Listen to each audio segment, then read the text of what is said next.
Konsep bimbingan dan konseling perkembangan atau komprehensif. Bimbingan dan konseling perkembangan adalah layanan bimbingan dan konseling yang dirancang dengan memfokuskan pada kebutuhan, kekuatan atau kelemahan, minat, isu-isu yang berkaitan dengan tahap perkembangan siswa dan merupakan bagian penting dan integral dari keseluruhan program pendidikan. Adapun tugas bimbingan dan konseling perkembangan lebih mengutamakan pertumbuhan aspek positif dari setiap individu pada orientasi penanganan krisis. Menurut Muro dan Kotma 1995 halaman 50-53 mengemukakan bahwa bimbingan dan konseling adalah program bimbingan dan konseling yang mengandung prinsip-prinsip sebagai berikut. 1. Bimbingan dan konseling diperlukan oleh seluruh siswa.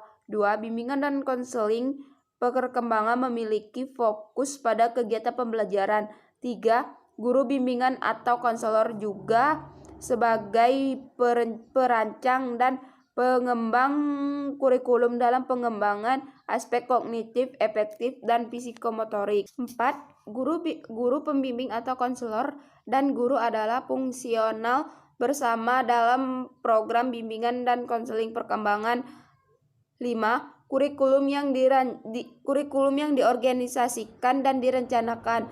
6. Program bimbingan dan konseling perkembangan perlu peduli pada penerimaan diri, pemahaman diri, dan peningkatan diri. 7. Bimbingan dan konseling perkembangan memfokuskan pada proses mendorong perkembangan siswa.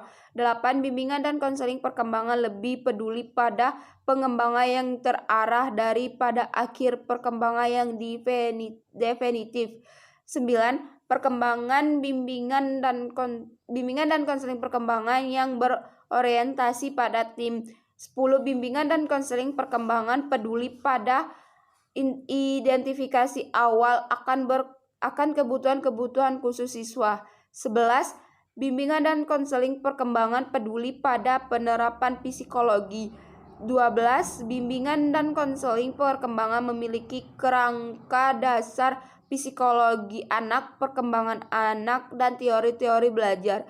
13. Bimbingan dan konseling perkembangan mempunyai sifat fleksibel dan sekuensial. Baiklah, saya akan menjelaskan tentang konsep bimbingan dan konseling komprehensif yang berorientasi pada perkembangan, yang di dalamnya terdiri dari 4 komponen utama program bimbingan dan konseling. Yang pertama, layanan dasar. Yang kedua, layanan responsitif. Yang ketiga, layanan perencanaan individual. Yang keempat, layanan dukungan sistem. Layanan dasar yakni layanan bantuan kepada peserta didik melalui kegiatan-kegiatan kelas atau di luar kelas. Tujuannya untuk membantu peserta didik agar memperoleh perkembangan yang normal, memiliki mental yang sehat. Sedangkan layanan responsif yaitu layanan bantuan bagi peserta yang memiliki kebutuhan atau masalah yang memerlukan bantuan dengan segera.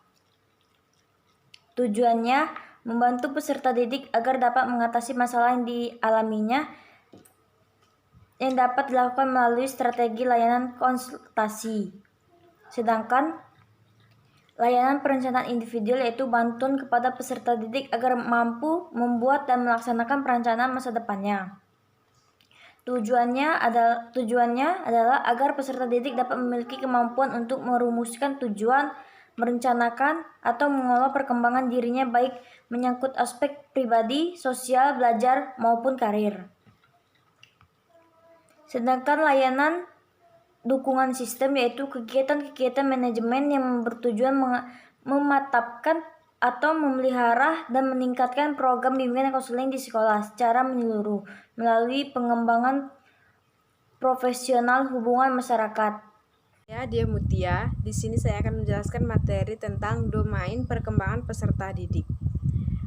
Bowers dan Hatch tahun 2000 bahkan menegaskan bahwa program bimbingan dan konseling sekolah tidak hanya bersifat komprehensif dalam ruang lingkup, namun juga harus bersifat preventif dalam desain dan bersifat pengembangan dalam tujuannya. Pertama, bersifat komprehensif, berarti program BK harus mampu memfasilitasi capaian-capaian perkembangan psikologi siswa dalam totalitas aspek bimbingan, baik secara pribadi, sosial, akademik, dan karir.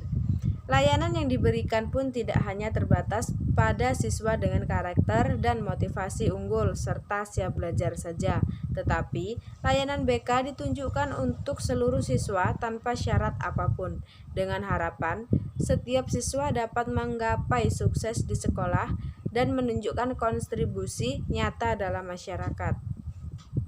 Yang kedua, bersifat preventif. Dalam desain mengandung arti bahwa pada dasarnya, tujuan pengembangan program BK di sekolah hendaknya dilakukan dalam bentuk yang bersifat preventif. Upaya pencegahan dan antisipasi sedini mungkin hendaknya menjadi semangat utama yang terkandung dalam kurikulum bimbingan yang diterapkan di sekolah. Melalui cara yang preventif tersebut diharapkan siswa mampu memilah sikap dan tindakan yang tepat dan mendukung pencapaian perkembangan psikologis ke arah yang lebih ideal dan positif. Ketiga, bersifat pengembangan dalam tujuan didasari oleh fakta di lapangan bahwa layanan bimbingan dan konseling sekolah selama ini justru kontraproduktif terhadap perkembangan siswa itu sendiri.